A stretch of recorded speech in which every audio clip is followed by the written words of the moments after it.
Welcome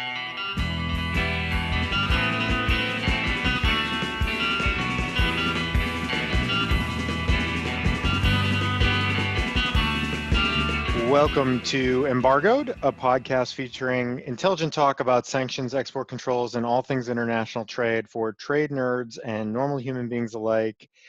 I am one of your hosts, Brian Fleming, and I'm here at a socially appropriate distance from my friend, colleague, and co-host, Mr. Tim O'Toole. What's up, Tim? Thank you for having me, Brian.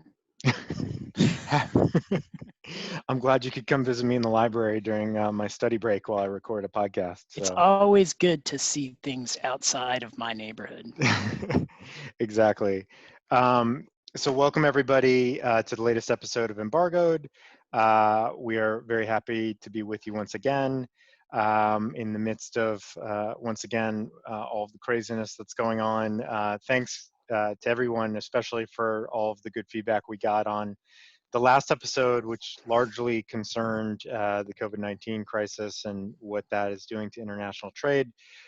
We are going to hit a couple of COVID-19 related issues again today, but today is more of a sort of grab bag of interesting issues that go beyond that. So we're going to start with that, and then we're going to branch out and cover a number of different topics.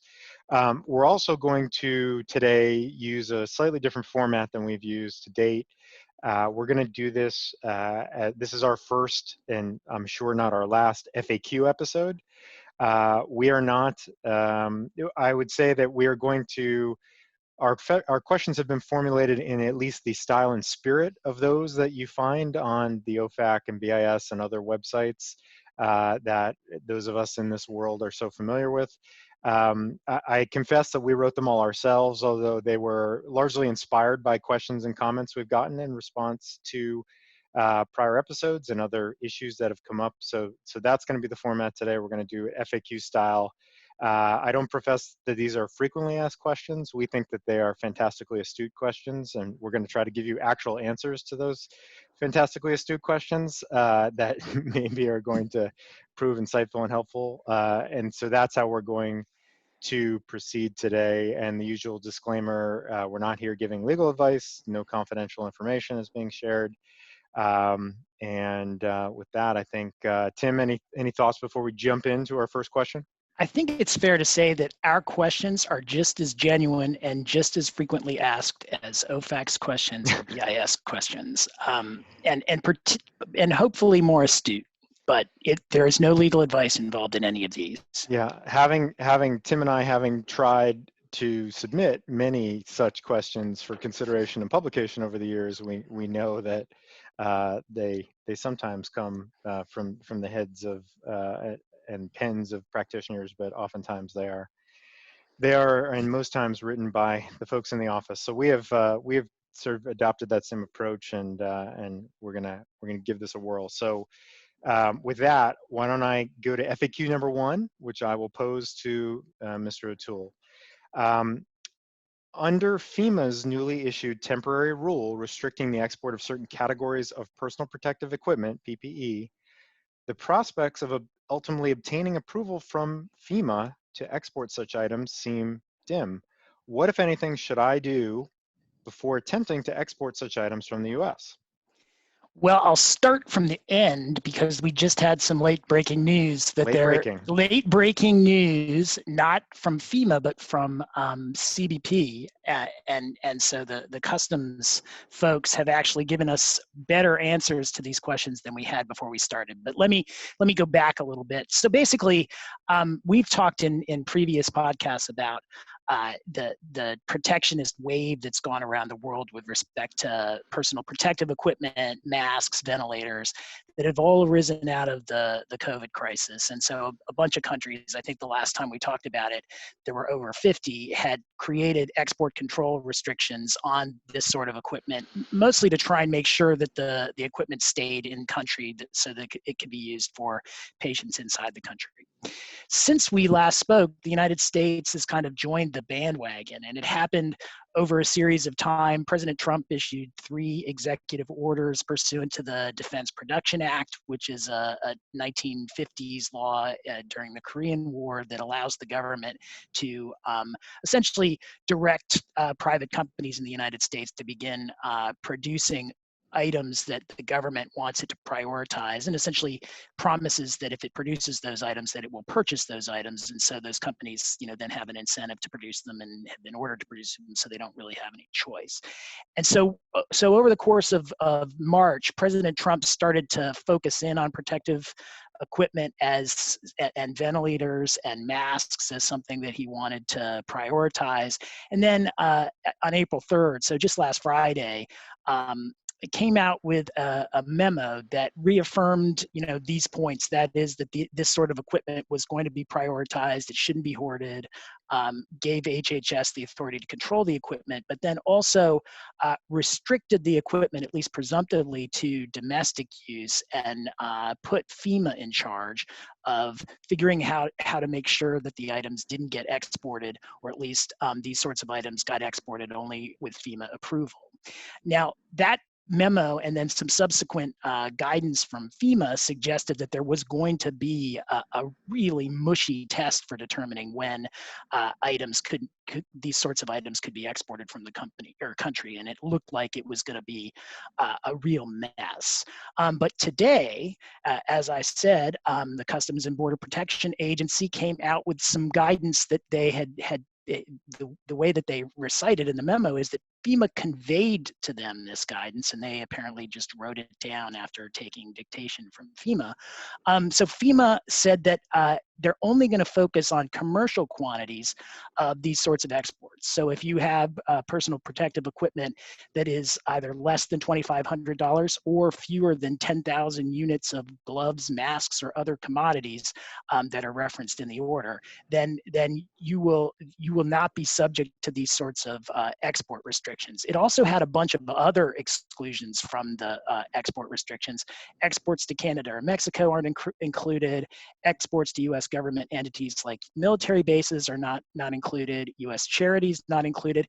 Exports by the 3M company, a very interesting exclusion from the export restrictions. So if you're exporting from 3M, you're not included. And so it also actually had a number of other very specific points that exporters of these sorts of equipment should follow when they want to try to export. And so, as we were preparing for this, and even really right up to when we started, we thought that this was going to be a really tricky area to navigate, and that if you were thinking about exporting any of these items, you probably should go straight to FEMA to figure out whether you could or whether you couldn't. But I think a lot of the questions have been answered. I guess the question I'd pose back to you, Brian, is what else is left besides what's in reading this memo and hopefully finding some area where your exports are going to be allowed? Yeah, I think the biggest thing that jumps out, and I think, and quite frankly, this is indicative of the questions that we've received already in the few days since this temporary rule has been in place or has been public, is the idea that it's commercial quantities that they care about. I think there was a lot of concern, understandably, right away that there was going to be what's going to happen to, let's say, a U.S. company who is trying to ship some of these, and again, the 5 categories that are covered by the temporary rule. I won't read all the technical specs, but essentially it's respirators, surgical masks, and surgical gloves. Those are sort of certain types of respirators, surgical masks, surgical gloves. So these are things, as everybody knows at this point, that are in high demand and that are being used all the time for day-to-day work activities, for anytime anybody ventures out of a home or a workspace, et cetera. So they are in just incredible demand at this point. And so the question really was, well, what happens to U.S. company who's trying to get these to their employees abroad, or who's looking to export them from the U.S. but isn't really, they're not trying to make any, there's no commercial gain really, they're just sort of trying to get them to the right people in their company that happen to not be located in the U.S. And so I think the CBP guidance, which gave as Tim said, the commercial aspect of this is really what matters, and the idea that the $2,500 and the 10,000 units are sort of clear benchmarks is really, really important. There's also a category for that's identified for exports by critical infrastructure industries for protection of their workers.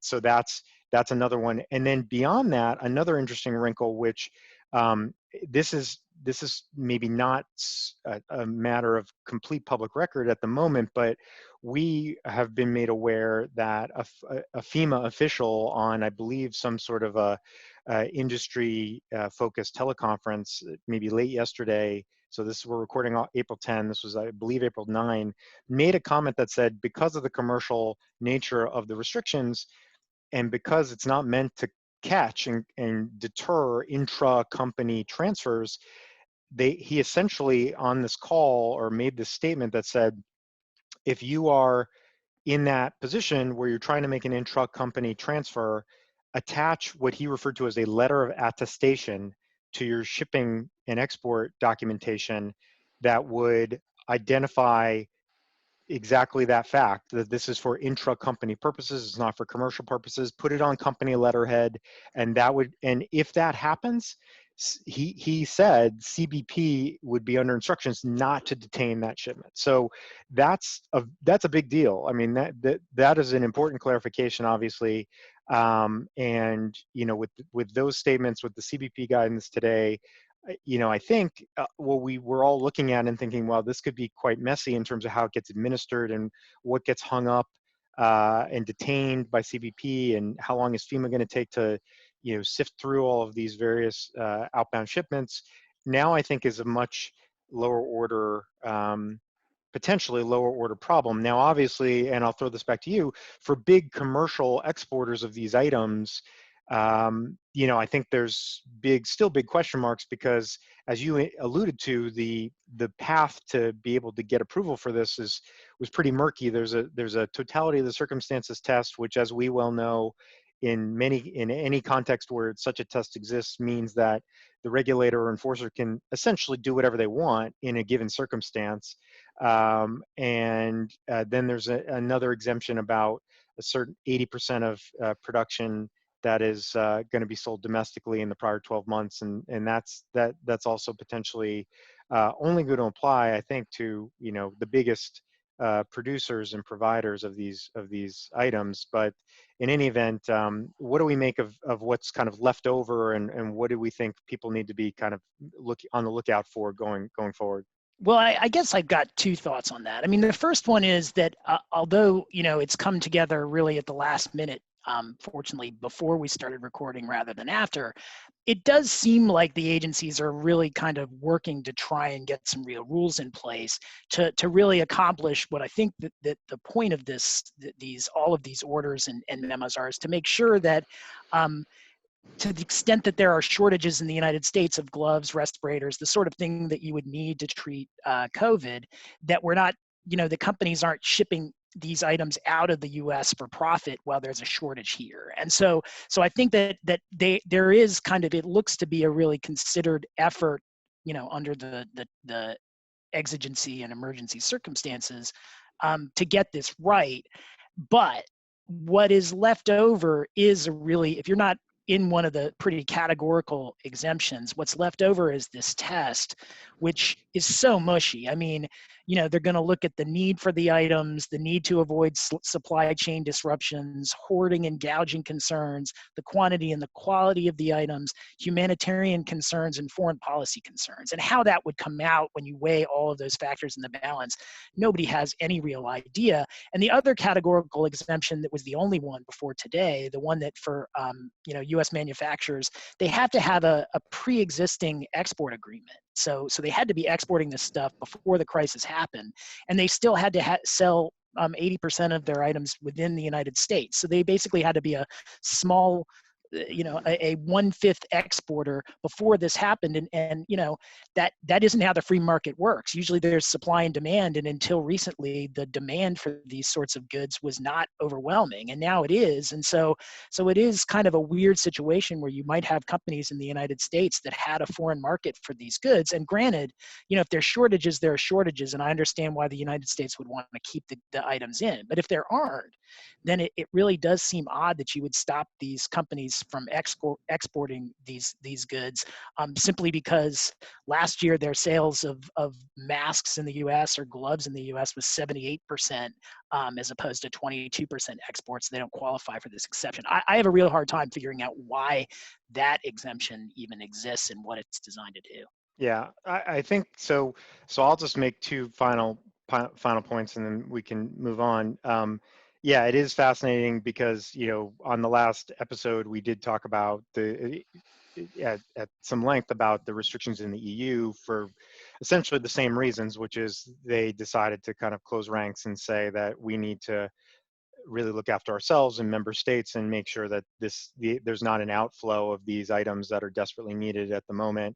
And obviously the US is taking a slightly different approach and has slightly different rules, as we tend to with just about everything in the trade space. But it will be interesting to see, as the rubber hits the road here over the next few weeks and months, how this all works, what feedback we're getting both from, you know, our clients and colleagues who are dealing with this stuff.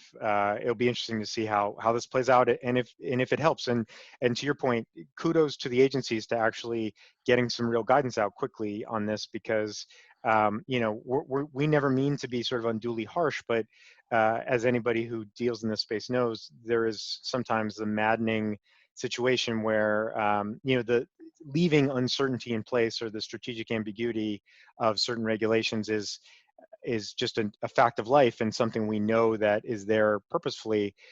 This is a situation where that really is just not, you know, that's just not possible. And so Right. to credit to them to clearing that up.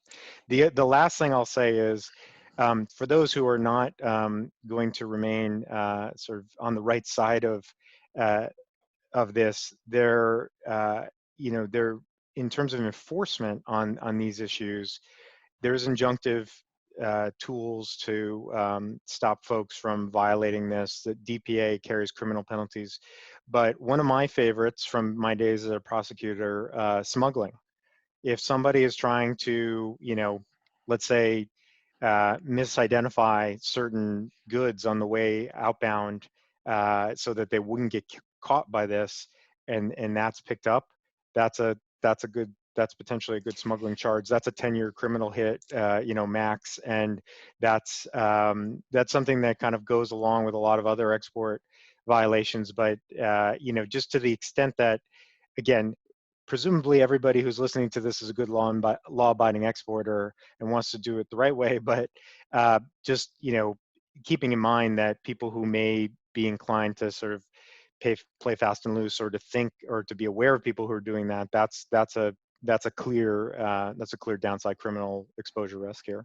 Yeah, I mean, it's a great point, and it'll be interesting to see how this gets enforced, given that CBP and FEMA and HHS are just not normally in the business of enforcing the export laws. So maybe they'll take a novel approach, but maybe they'll look like OFAC and BIS. Yeah, and I mean, for egregious cases, I'm sure that my former colleagues at DOJ will hear about it, or it'll get referred over. But we'll see. Absolutely. All right, should we do number 2? Let's go to number 2, FAQ number 2. I work in the medical research field. Given the unprecedented level of collaboration and coordination going on right now across the global research community related to COVID-19, are there any specific U.S. export control related considerations that I need to be aware of? So I'm happy to report this one actually has a pretty good answer, a pretty hopeful answer, and a pretty helpful answer to all of you out there who may not have focused on this. So this is obviously largely aimed at sort of the research, medical research community, you know, whether it's private or at a, you know, at an academic institution. And we have been getting some questions about this.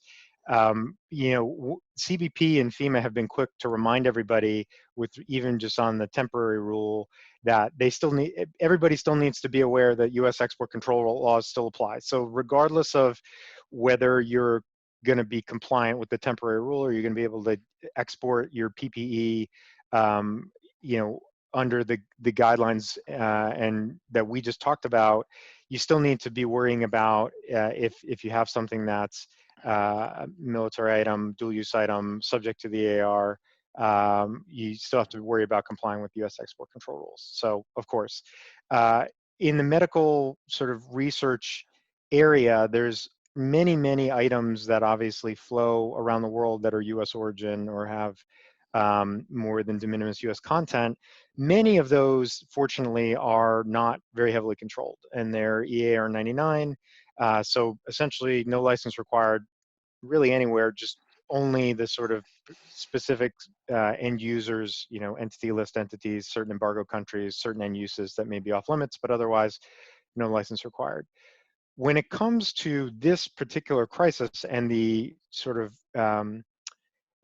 the absolute, just a wave of research and collaboration that's going on right now to find a vaccine and to research and better understand the virus right now. The good news is that BIS, if people have not seen this, I encourage you to go grab this. BIS back in February, so this is pretty early days in the States. I put out some guidance because the sort of a very similar SARS coronavirus listing is in the Commerce Control List. That was the old sort of pre-existing SARS coronavirus. That was very heavily controlled. That is controlled under chemical and biological weapons column number 1. So if you're familiar with the country chart, the Commerce country chart, that means essentially you need a license to send that anywhere. So if you're doing research, whether it's that or it's genetic materials or it's any of the technology used to develop any of that, then you would need a license of the old SARS coronavirus. But what BIS decided and what they announced in this guidance is that they regard the new COVID-19 virus as being distinct. And they are not, even though sort of on paper you might think it would be classified the same way, they have said we are going to treat COVID-19 and all of its genetic material as EAR 99.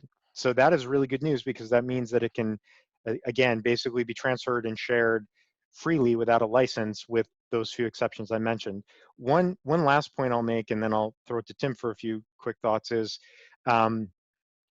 whenever you're talking about medical research, deemed exports, meaning exports where there's no physical export of the product, but it is being exposed in the US to a non-US person, to a foreign person. And in many instances, if it's depending on how it's controlled, you may actually need a license for that. Anybody who works in this space knows that very well. Anybody who works in this space, I would hope, has in place already some compliance procedures to deal with deemed export challenges that they have in their labs or their research facilities. And that involves tracking nationalities and citizenship status of employees and understanding access controls on whether it's tech data or physical access to those virus materials, the genetic materials, or what have you. So hopefully that is, for most labs and research facilities, that is already the case. But, and given that this, again, COVID-19 itself is EAR 99, hopefully that is not such a huge concern here, but it is one issue that we run into a lot and that we hear from clients about often. And so it is just one other thing to sort of keep in mind on the export controls front when you're talking about medical research. Yeah, I mean, so I do think this is kind of another agency bureaucrat success story. So good job, guys. So I think that normally you would have expected the SARS related but new version of the coronavirus to be classified for export purposes in the same way that the old one was, and that would have created a problem for research. That is, if you couldn't transmit the virus for export without getting a license, it's going to slow things down. If you want to do international research on this sort of virus, having a high export classification could have presented a problem. But in the guidance, I do think that was actually taken into account. I mean, it was basically, the guidance was, we know about the SARS virus from back in 2003, and that's why it's classified for for export. There's no really good reason to export this thing, and so we want controls on that. But this one we're still kind of trying to figure out, and so for the moment it's going to be classified as EAR 99, making it easy to export and easy to do research. And so I assume they'll revisit that classification at some point. But in the meantime, it's a very helpful classification to be able to let scientists do what we're all hoping that they're doing as quickly as possible. Agreed. Okay, with that, let's move on to the next question. I've seen recent press reports detailing the U.S. proposal for a transitional government in Venezuela. Completely shifting gears here. Assuming that proposal or something resembling it were to be adopted, would U.S. sanctions targeting Venezuela go away altogether? So the short answer is yes, but let me talk a little bit more about the Venezuela the proposal and also just generally talk about a non-COVID related topic.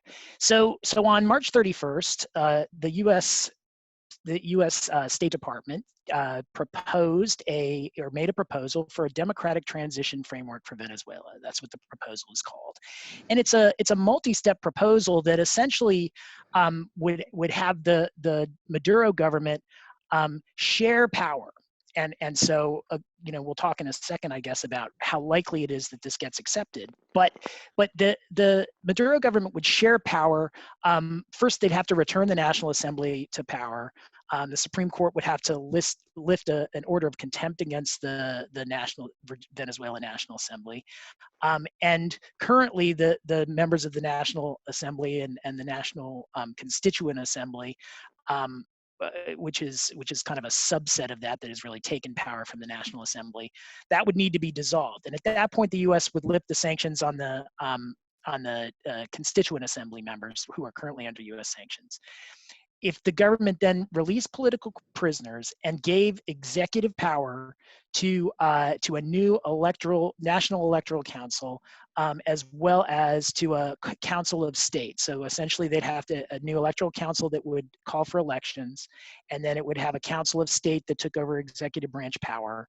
The council of state would be power sharing. So the current Maduro party would have essentially veto power in that, and then the multi-party Guaido coalition would have a certain number of votes in the Council of State. Essentially, the Council of State would be a provisional government, including a fifth member who would serve as an independent president and wouldn't be permitted to be a candidate in any elections. And so essentially you'd have this executive body that would be a coalition body of the current forces. It would try to have some sort of neutral who's not interested in becoming president, him or herself, as the leader. If that were to happen, if the powers were to be ceded, the question was, what would happen to sanctions? Well, as soon as the Council of State is established, and foreign security services would then need to depart unless approved by a 3/4 vote of the new National Assembly. All of the U.S. sanctions on the oil sector, all of the U.S. sanctions on the government of Venezuela, and all U.S. sanctions on Petróleos de Venezuela, PDVSA, would be suspended. They'd be immediately suspended.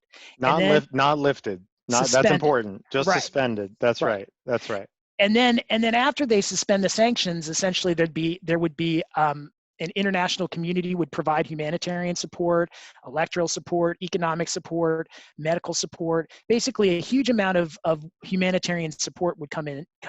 There's a proposal of a Truth and Reconciliation Commission to work with what the proposal calls victims and their families, and would also involve a participation by the UN and a number of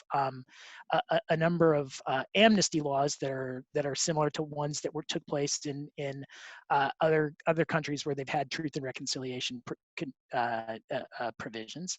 And then in 6 to 12 months there would be an election, and if international bodies mentioned in the proposal were to certify that election as free and fair, all sanctions would be lifted. And so it's essentially a path towards suspending sanctions first by essentially transitioning power to an executive branch body that is not controlled by Maduro, but is also not controlled by the opposition, but is essentially a coalition kind of good government type body that takes interim power before an election takes place.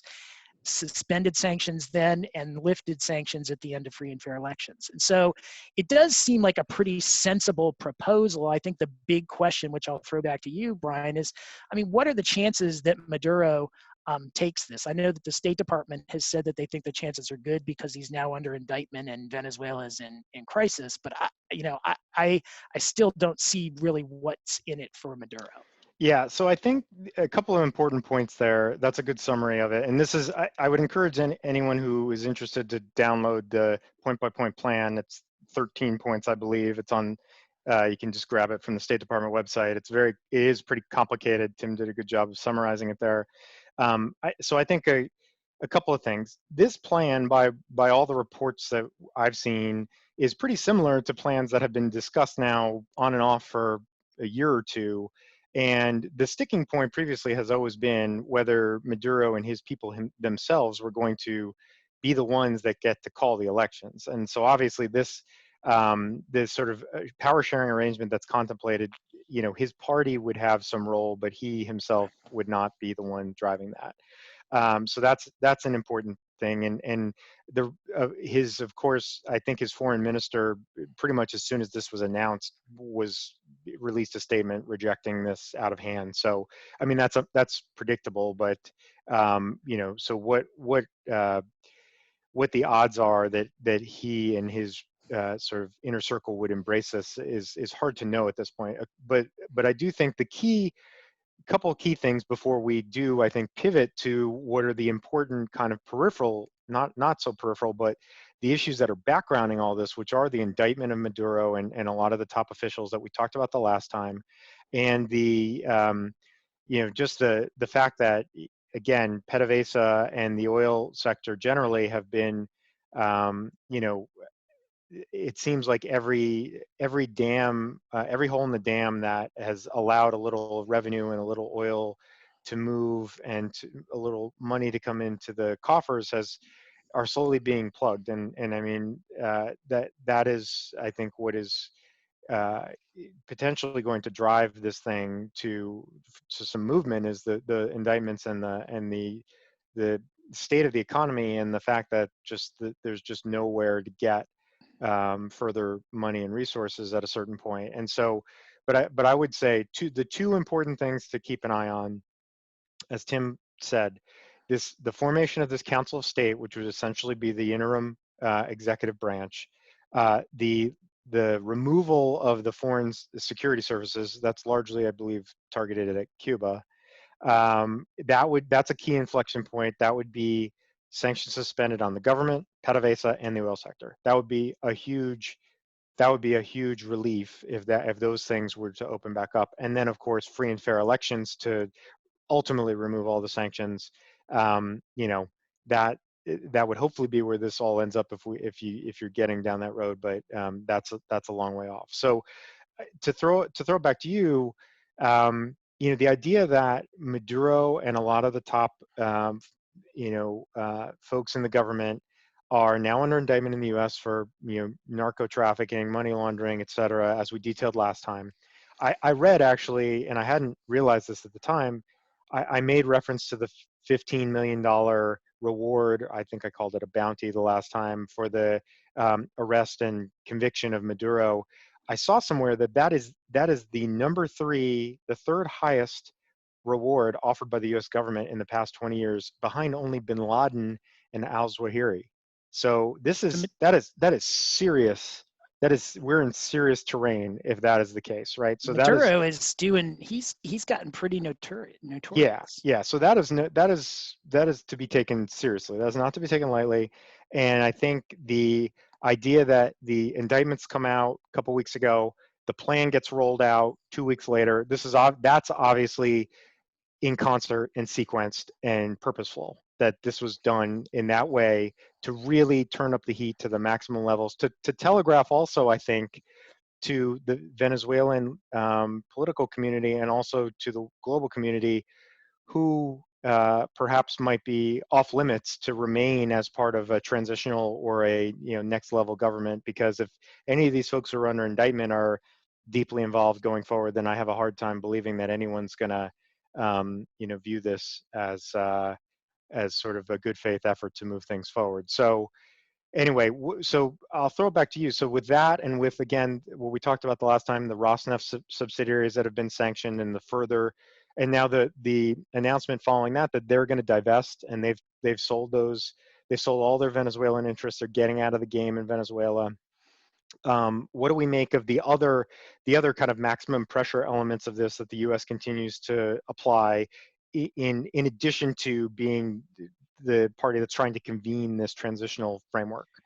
Well, I mean, we don't have any objective way to measure it on our own, but the statements that we've heard from the State Department about kind of the facts on the ground seem to indicate that things might be changing. So I noticed that Elliot Abrams gave a press conference right around the same time as this and said that one success story from the U.S. perspective is that Venezuelan oil exports have gone from 800,000 barrels, I think, a day or a week, but the number was 800,000 to 500,000, which is, almost cutting it in half in a short amount of time. If that's true, and again, we don't have any way to measure it, but if that is true, you can see that would be a big problem for Maduro and a big problem for the Venezuelan government, and may force them to come to the table.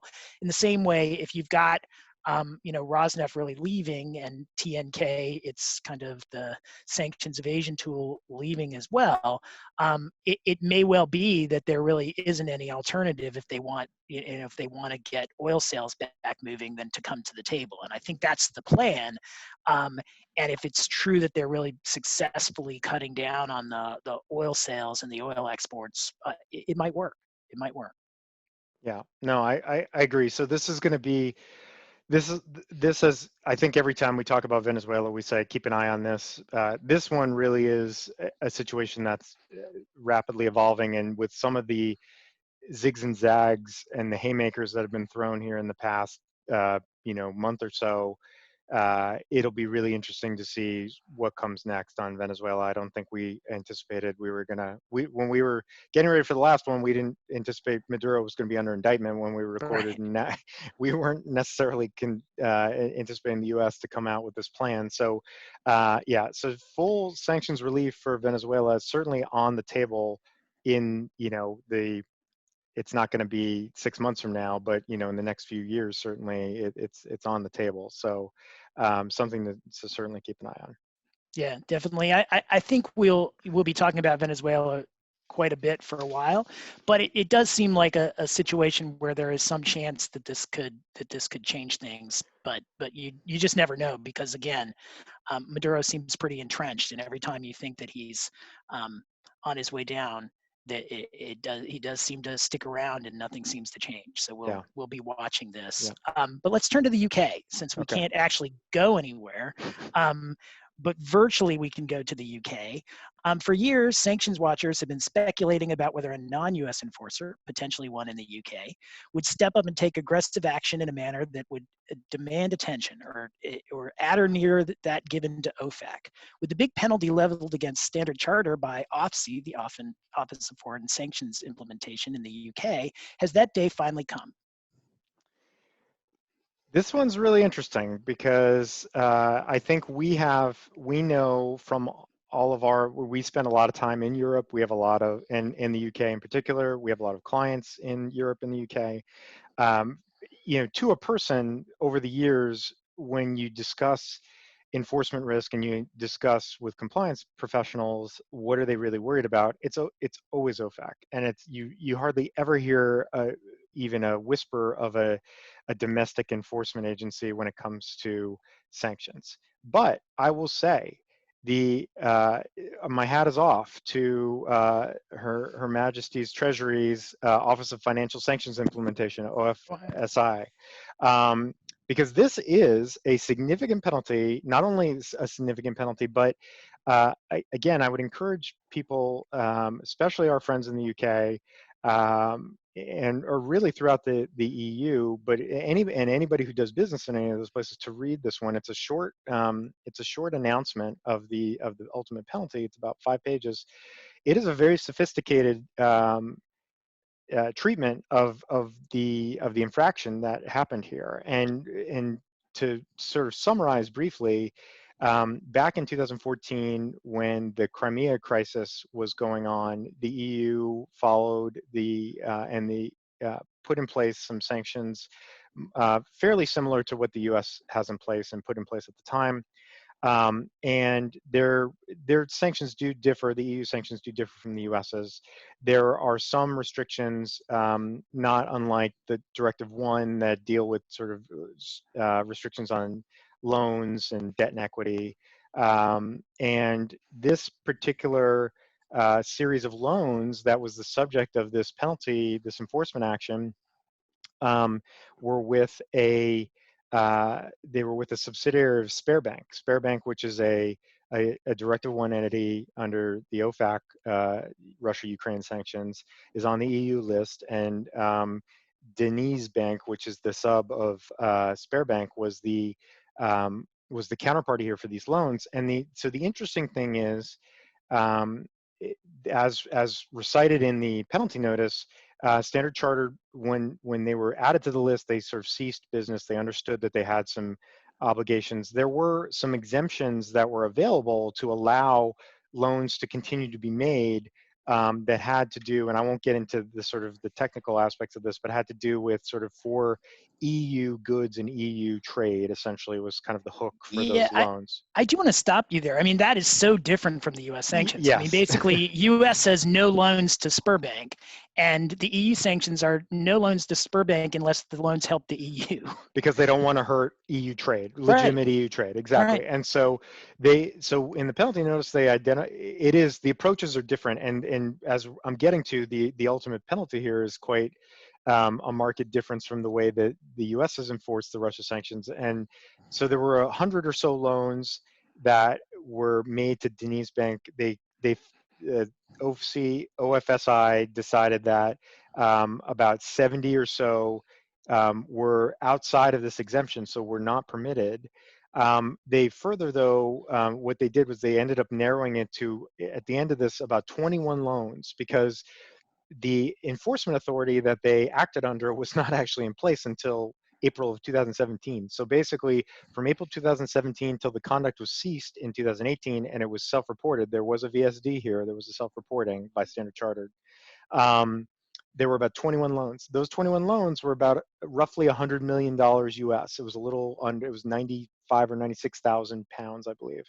And so on that basis, they ended up imposing a 20 million pound penalty for making those loans in contravention of the relevant rules that were in place with the EU sanctioned parties. And so, again, this is a pretty significant penalty.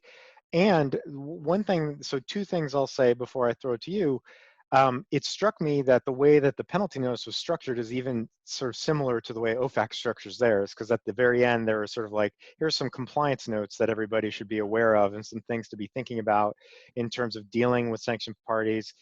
Understanding, just identifying them is not enough. You have to have a risk-based program that takes into account how you're dealing with them and the types of transactions you're permitted, not permitted to engage in. Mentions of sort of verifying, auditing, et cetera, all of the types of things that we hear from OFAC on a regular basis. So to the extent that there's sort of some common ground that's being reached here, or a common language, that I think is really a useful thing to take note of.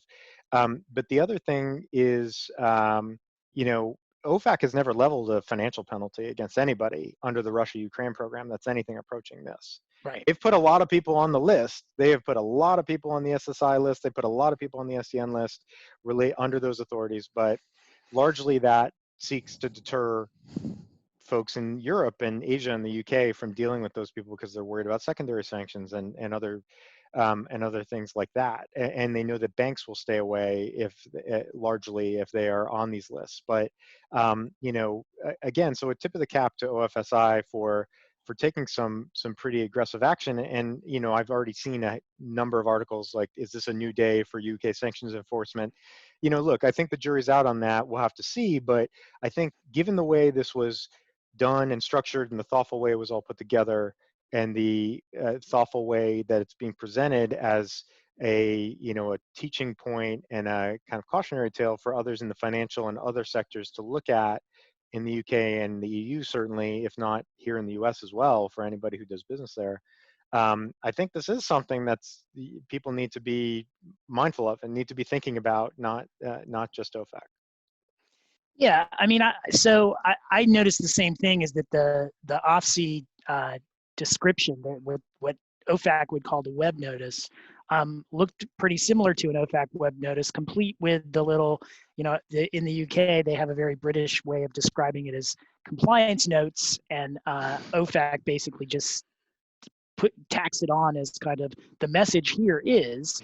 So a little bit more direct with OFAC and a little bit more indirect with the UK version, but very similar structure in terms of the penalty notices. And so I do think that OFSI, much like we saw with Airbus. So with Airbus, I think it was one of the first real collaboration where you had the Europeans taking the lead on enforcement in the FCPA space, but also in the ITAR space. Here, you've got a real very toothy penalty, much harsher than anything that we've seen in the States in terms of a fine. I mean, you mentioned the designations, which really put a hit on the world economy when they came out, particularly the designation of Deripaska.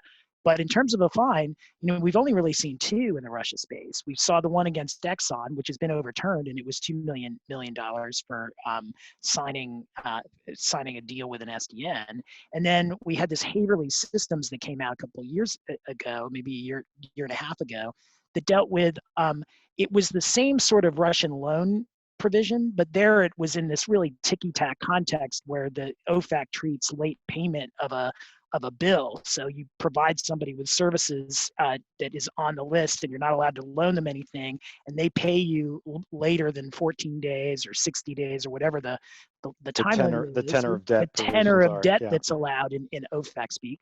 That is a de facto loan, and that was what Haverly got in trouble for, because they tried to collect on a debt that they didn't want to give a loan. Haverly took their counterparty took the damn loan from them, and they were trying to collect late, and in OFAC's view that was punishable, but I think it was something around a $75,000 fine. And so those are the only two we've seen. I mean, $24 million, 20 million pounds, or whatever the equivalent is a pretty serious fine. And it looks like it would have been a lot higher, but for the fact that OFSI just came into being in 2017, so it couldn't go back and fine companies for stuff that took place before they went into. Yeah, if they had taken all 100 loans into account, the number would have been significantly higher. Also, they note that Standard Chartered got a 30% haircut off the penalty because they did have a voluntary disclosure.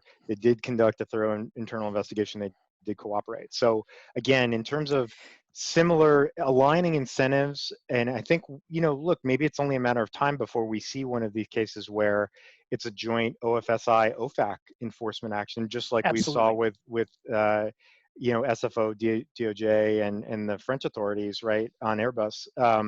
So again, the common language and thinking through, if you are an in-house investigations or compliance person at a bank or some other entity that may be dealing with OFSI on these types of issues, and again, sort of I think it's actually a good thing that they are speaking sort of from the same sheet of music. It just, the question will be, obviously, when the time comes that these things truly overlap, how is that going to get hashed out, and will they be able to sort of cooperate and coordinate in the way that we've seen on the criminal side of things? Yeah, I mean, I think it's definitely worth watching going forward, because if OFSI starts to become a real player in this area, there are a lot of banks in the UK, so I think we could be in for some more of this. Okay, so with that, let's move to the next question. Despite being the oldest of the U.S. sanctions programs, or perhaps precisely because it's the oldest, the Cuba program seems to be the most consistently misunderstood and misinterpreted. What are the three most interesting or important aspects of this unique program that people should keep in mind when evaluating Cuba sanctions questions? So Cuba is such a weird program. I mean, it's the oldest program, It dates back to the Kennedy administration. It is the program that really it's the program that created OFAC. It's the Cuban assets regulations. And so I don't think it's a surprise that when they formally named this part of the Treasury, or the sub-agency of the Treasury, it became the Office of Foreign Assets Control. I mean, that is really what the Cuban sanctions were designed to do. But they're weird in part because their statutory basis is this old World War II law, Trading with the Enemies Act. TWE. And so that's the statute that authorizes these sanctions, which is not the normal statute. Most of the other sanctions programs are authorized by the IEPA. It's the only one. It's the only one now. Right. Right. Yeah. So basically, you've got this weird statutory authority which has lower penalties, but also creates all sorts of different language for these sanctions, and it's just a different rubric. Now it's an embargo, like the embargo against Iran, like the embargo against Syria. But what's notable about it, you asked for three most interesting. So one thing that's notable is that every Cuban national is treated like an SDN for U.S. law purposes. That is, that it is prohibited for a U.S. person or any person subject to U.S. jurisdiction, or within the jurisdiction of the United States, is the way this is phrased. They don't use U.S. persons like all the other sanctions programs do. They use a different term. It includes companies that are owned or controlled by U.S. persons, so U.S. companies. So it's broad in that sense. But then it essentially says if you do any business with a Cuban national, that's prohibited. So you can't deal in the property of anybody in Cuba, which is different than all the other sanctions programs. Now, they have similar features in the sense that there's import and export of services, but no other program says essentially if you are a national of a country that's sanctioned, that you're treated as a sanctioned person in the same way that most SDNs are. So you've got their property is blocked and that sort of thing. So that makes them complicated, but also makes them, I think, broader than any of the other sanctions programs. The other thing is the travel ban, which is very unusual. I mean, there is no travel ban for Iran. There is kind of a travel ban for North Korea, but it's not part of the sanctions program. It's a passport restriction that the State Department implemented recently.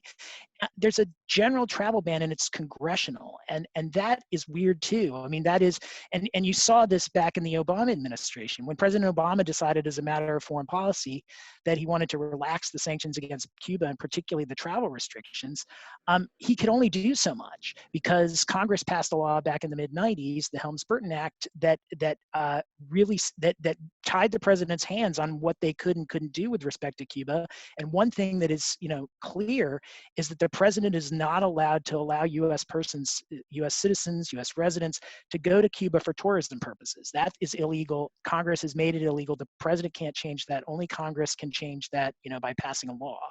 And so the Obama administration allowed people to go to Cuba without a license for a lot of reasons, but tourism wasn't one of them.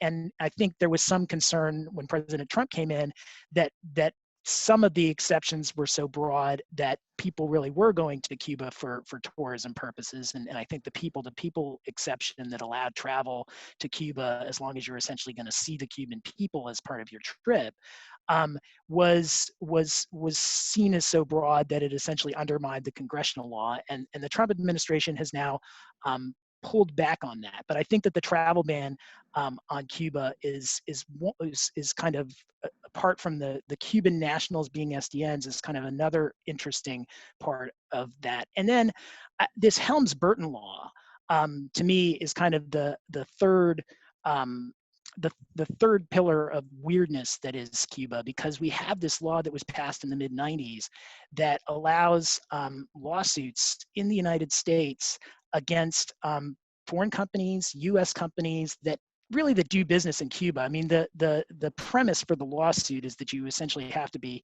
I think, doing something with confiscated property, but since when Castro took over in the 60s, they confiscated almost all property. Virtually all Cuban property has been confiscated in some way. And because that provision was so broad and so and created so much potential civil exposure in the U.S. courts, every president until recently has suspended particularly that application of the Helms-Burton Act, until President Trump activated it a year or two ago as part of this maximum pressure strategy. And that the Helms-Burton law, I think we saw the first result recently in a case against American Airlines, because the airport is one place in Cuba that has been at least arguably confiscated, and so it's confiscated property, and someone sued American Airlines for using the airport in Havana.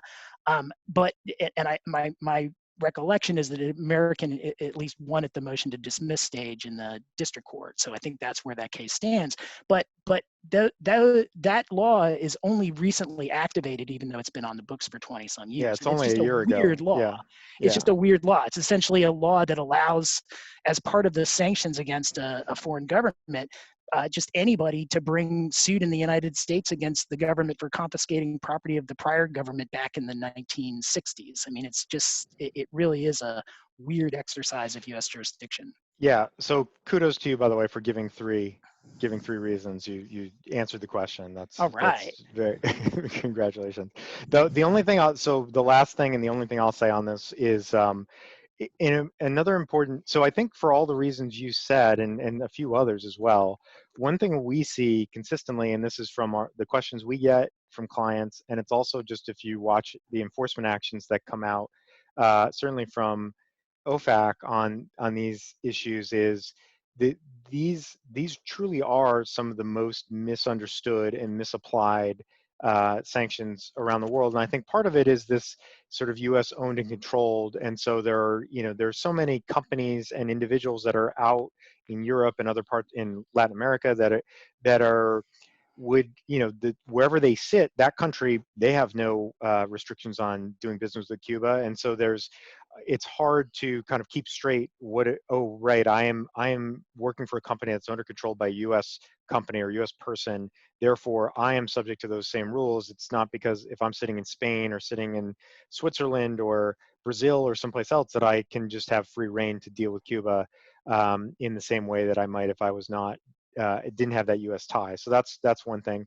And similarly, I think to the broader point there is the U.S. pretty much stands alone with respect to Cuba at this point. There are no comparable sanctions that you see anywhere from the EU or any of the other places around the world where we would expect to. And that creates some tension. And you mentioned Helms-Burton. And so in the mid-90s when Helms-Burton was passed, there was a fear that's what actually prompted the passage of the initial EU blocking sanctions and blocking regulation, which is now causing so much headache for folks dealing with Iran issues because of the secondary sanctions aspect of US's Iran program.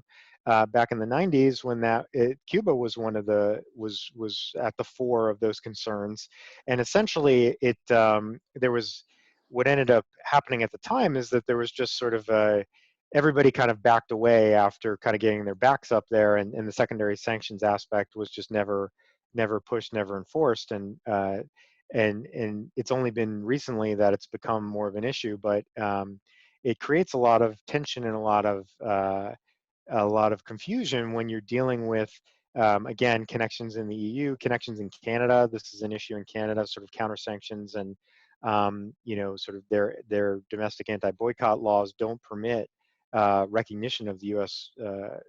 Embargo on Cuba, and so that's another reason why this ends up being so complicated when you're dealing with any kind of non-U.S. but with perhaps some U.S. connection to Cuba business. It just creates a lot of misaligned incentives and a lot of confusion. Yeah, I do think the Cuba sanctions program is the most hated sanctions program around the world by our allies and our non-allies alike. It really has virtually no support outside the United States. I think it's probably fair to say it has absolutely no support outside the United States. Right. I think it's fair to say that the rest of the global community thinks it's outlived its useful life, and yet the U.S. Really clings to it. And of course, under the Obama administration, he was sort of putting it on a path toward potentially phasing it out, and then Trump has of course completely reversed course and now sort of revitalized it. So it remains to be seen what will happen going forward, but in any event, we have, in response to some prior episodes and just generally, we've gotten a number of kind of requests for Cuba, some Cuba content, so we decided we would do a Cuba question. A lot of Cuba demand out there, so we were trying to meet it. All right. Yes. Well, let's go to FAQ 6. And that one reads from our listeners. I am a trade compliance professional at a multinational company. Given the state of the current global economy, my company has been forced to consider a number of transactions, both to address supply chain disruptions and increase liquidity with unfamiliar parties and on timelines that are unprecedented. How worried should I be that the company, or even me personally, is going to open itself up to exposure if we miss something in the course of what feels like a constant cycle of hyperspeed due diligence? So this kind of builds on a discussion we had the last time with respect to compliance considerations in the midst of, and due diligence considerations in the midst of the COVID-19 crisis. And I think and in the interim since the last episode, we actually noted, and this is part of what prompted this question, we noted an article that was written by our friend Michael Griffiths with GIR, and in the just sanctions component of GIR, and it was a profile that he did of my former colleague Jay Bratt, who's the chief of the Counterintelligence and Export Control Section at National Security Division, DOJ. And I encourage everybody to go and read that. It's a very good profile. And toward the end of the piece, Michael asked Jay about whether there would be leniency accorded to any companies or individuals who may break the law in the time of COVID-19. And Jay was clear that the standard is the standard when it comes to the law, and we have to apply the law, and maybe there'll be some defendants down the road that make those arguments, but the law is the law, essentially. So that, I think, prompted us to think about this a bit more. I think there's kind of two layers to this that I'll address and then kick it to you. So number one is from the DOJ perspective, in criminal activity, willful criminal violations of export and sanctions laws, look, those are obviously the most serious, the most egregious.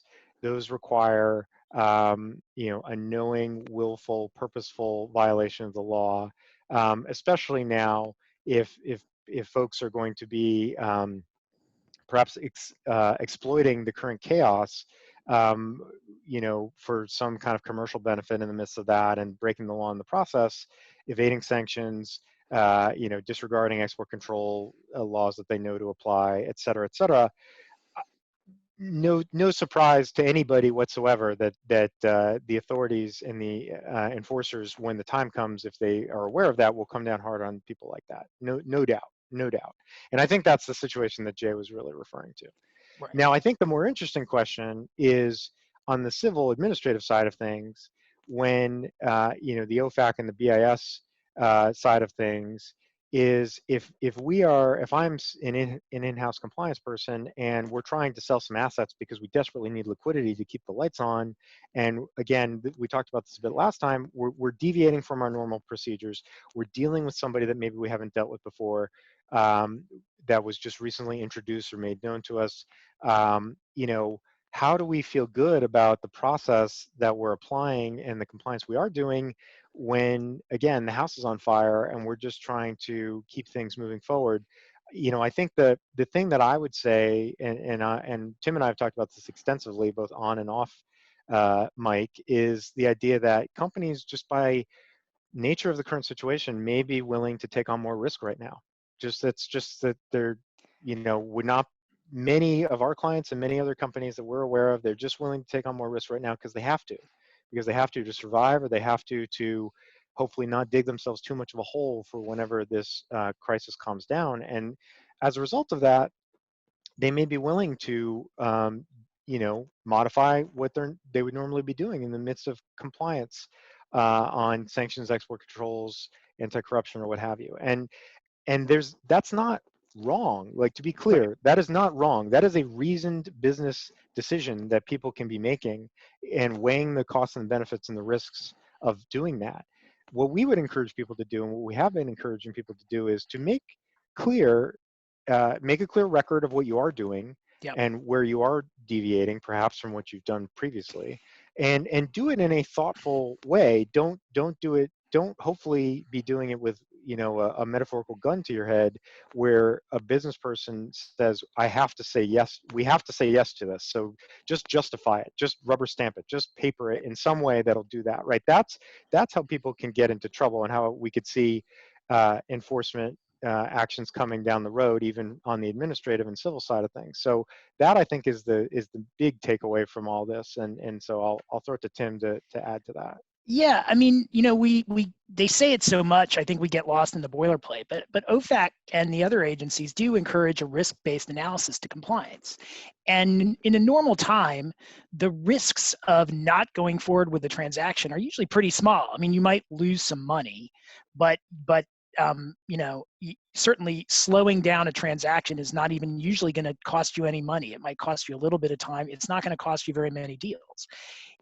In this environment where you've got companies doing bet the company transactions, like save the company transactions, the risk of not going forward is huge. And so in a risk-based analysis, you're going to take that risk into account. Now, you're still going to do as much diligence as you can in the time frame, but if you spend 10 years doing diligence and the company goes under in six days after you start, it's not going to, that is not a good, it's a bad risk. That is a Pyrrhic victory, as they say. Right. It is a bad risk-based analysis. And so I do think that the risks of not going forward are so high in this environment that you really do need to make sure that you are not, throwing the baby out with the bathwater, as it were. So I think you really want to make sure that you're doing this right, and like you said, documenting it. So you're essentially saying we had to do the due diligence in a certain amount of time frame, or else the company would go under. So we did this, and here's what we found, and we cleared all the red flags we could.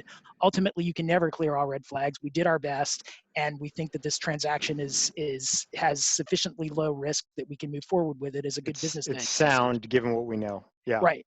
And if it turns out later that you got something wrong, I do think that although the standard is the standard, that an enforcer looking at that, if they understand kind of the circumstances in which the decision was made and the real business reason for why you couldn't think, you only had 2 days to think about this, because if you thought for 3, there'd be nothing to think about because you wouldn't have a company anymore. That's going to be viewed as reasonable by most decision makers, and at least hopefully it will, because otherwise, you don't want this environment where compliance's whole job is to kill the business. Right. Agreed. Okay, and with that, we're going to turn now to the final question. So for those who are fans of the lightning round, and in particular, the sweet sound effect that our producer, Matt, put into the last episode, we're not doing a lightning round this week in light of our FAQ format, but hopefully next time. We'll need an FAQ sound effect. We'll need an FAQ. I don't know what that'll be. What does an FAQ sound like? I think that's the theme of the next podcast. It's a tree falling in the wilderness. I think they sound a lot alike. Okay, so last question. So I saw recently that an Iranian company lost its case in federal district court in DC, challenging its inclusion on the SDN list. How often are SDNs actually successful in suing their way off the list? So for that one, the answer is not very often. I do think that there are 2 grounds to get off the list. One of the grounds is that OFAC got it wrong, and the other ground is that the circumstances have changed.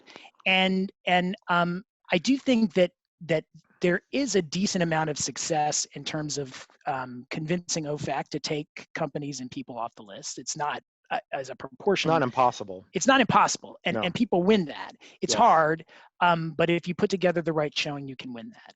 I do think that there are some situations where, as years pass and OFAC is considering a delisting petition, it ultimately decides to take people and companies off the list because it decides that enough time has changed and the circumstances have changed that they get off the list, either because of the delisting petition or just kind of through the passage of time and potentially a lawsuit prompts that action by OFAC.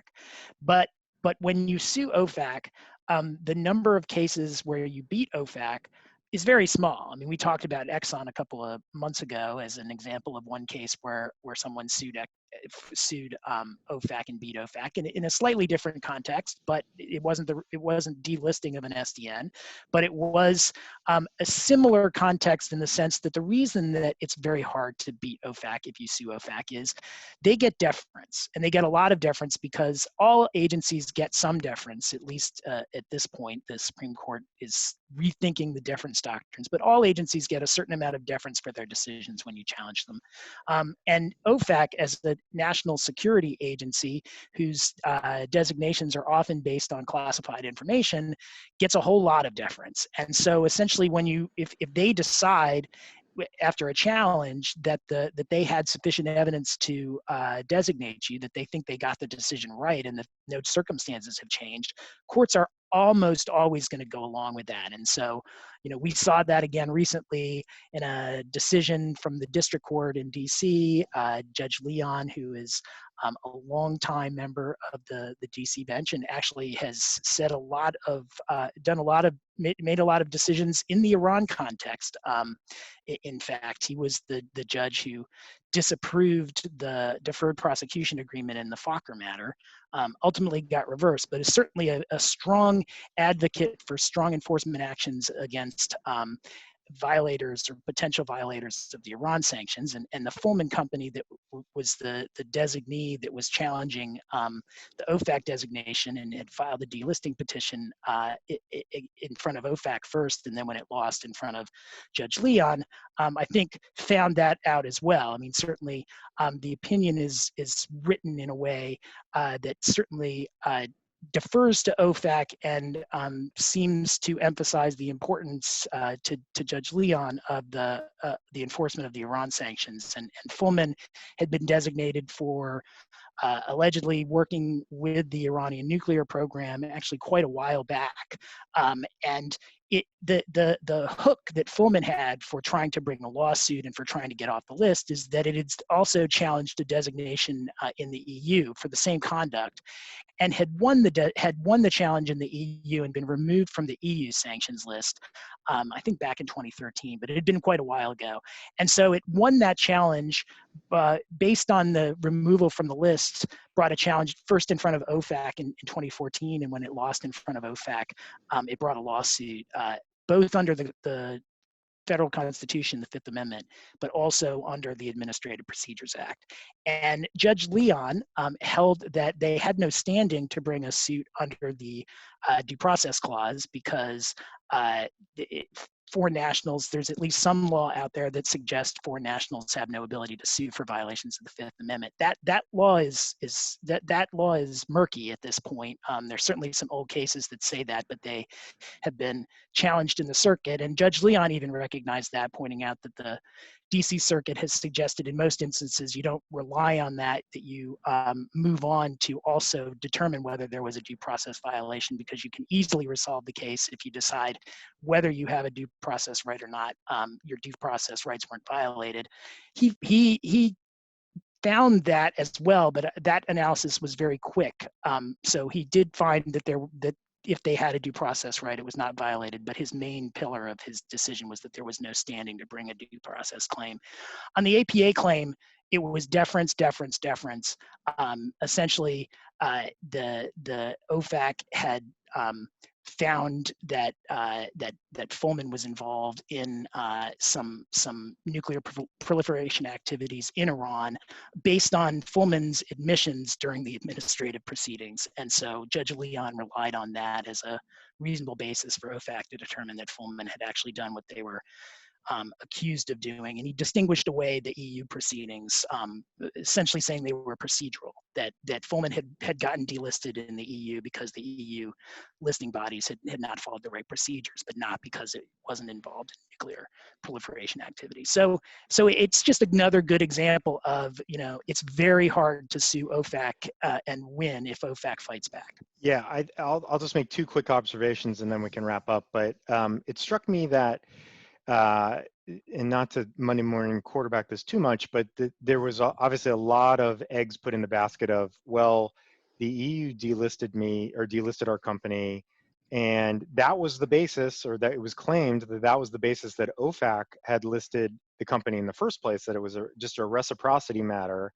rather than actually pushing and trying to make arguments based on the record and sort of trying to, and this is something that goes way back to when this was just in front of OFAC at the administrative level, and it looks like that argument kind of carried through. So Judge Leon, not surprisingly, just sort of dismisses that out of hand, that like there's no deference owed by OFAC to the EU for anything.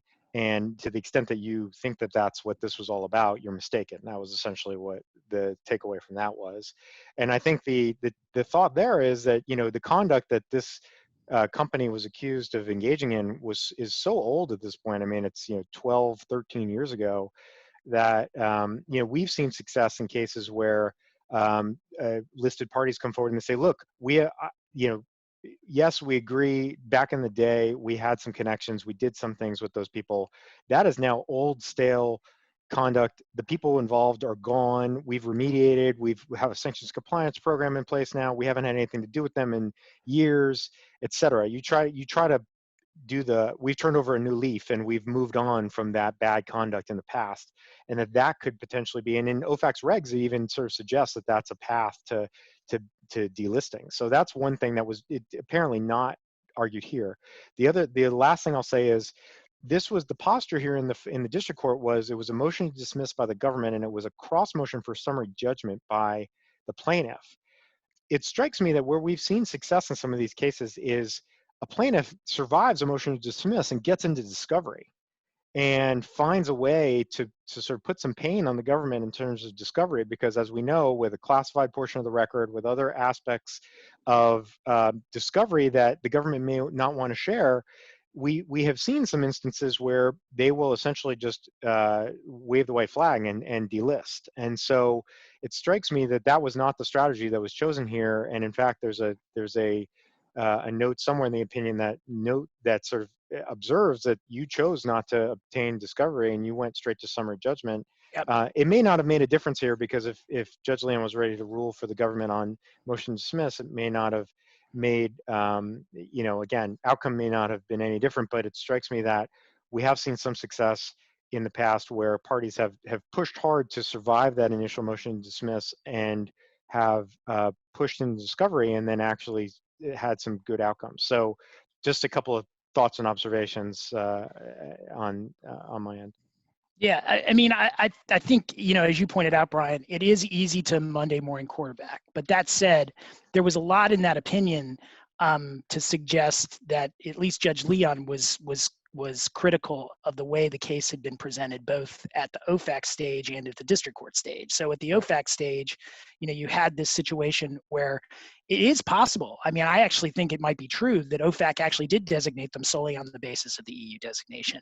But then after the delisting petition was filed, apparently, at least from the record, OFAC kept asking questions and the answers kept admitting having done the things that OFAC thought they did. So if OFAC might have started out that case with no record, but the delisting proceedings themselves created the record to kind of backfill support for the listing. And then by the same token, you know, the district court proceedings, the judge was critical of the pleading in which the plaintiff had said that they had no connection to the U.S., which invoked this line of cases that said that if you have no connection to the U.S. and you're a foreign national, you have no standing. You have no standing.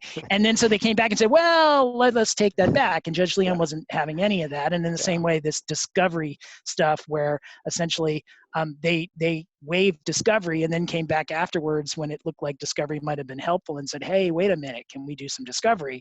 Again, it's easy to Monday morning quarterback, but certainly Judge Leon was not. And we're not trying to be overly critical, obviously, but but these things are the memorandum opinion that just came out, you know, a few days ago is worth a read for anybody who's interested in this topic and sort of delisting strategies and generally, which obviously we spend way too much time thinking about day to day. So with that, I think that wraps up our inaugural FAQ episode of Embargoed.